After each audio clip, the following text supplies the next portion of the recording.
nous faut maintenant accélérer la transformation économique de notre pays en passant de l'exportation des matières premières brutes à la contribution aux échanges internationaux de produits manufacturés et aussi à l'innovation technologique.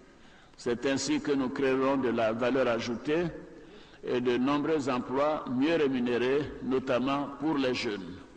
Et tout à l'heure, avec le président Kohler, nous avons parlé de l'épineux problème du chômage des jeunes.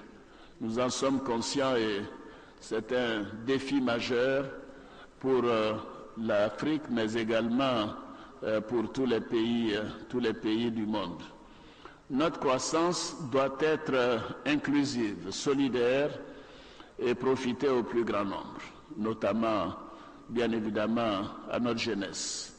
Pour parvenir à l'émergence que nous ambitionnons, une place importante devra être accordée à l'éducation, à la santé, à la recherche scientifique et technologique, afin de mieux doter cette jeunesse de capacités à affronter les défis nouveaux auxquels notre pays est confronté. Mesdames et messieurs, chers participants, la Côte d'Ivoire est en train de retrouver la place qui est la sienne dans la sous-région et en Afrique. Les fondamentaux de l'économie de notre pays se remettent en place, la paix est retrouvée et nous avançons vers l'émergence. Ce 4e forum des marchés émergents qui a ouvert ses travaux ce vendredi après-midi au Palais des Congrès de l'Hôtel Ivoire en présence du président de la République Alassane Ouattara, accompagné de son épouse, compte plusieurs hautes personnalités africaines et européennes.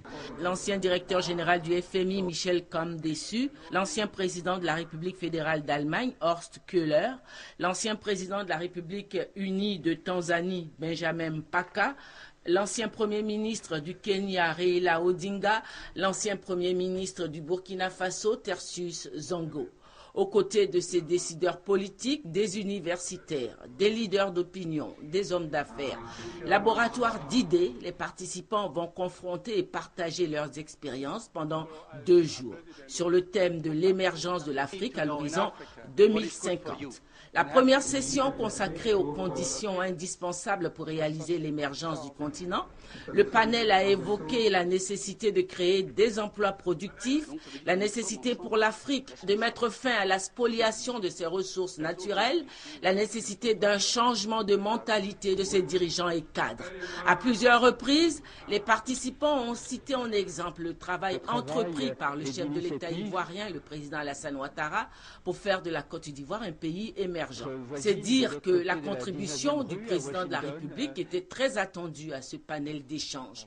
Le chef de l'État ivoirien a fait part à l'assistance de son ambition dans le cadre de faire de la Côte d'Ivoire un pays émergent, de faire passer l'économie ivoirienne de son stade actuel d'économie basée sur l'agriculture au stade d'économie industrialisée. Plusieurs autres contributions ont été faites pour parler des stratégies pour réaliser l'émergence du continent africain à l'horizon 2050.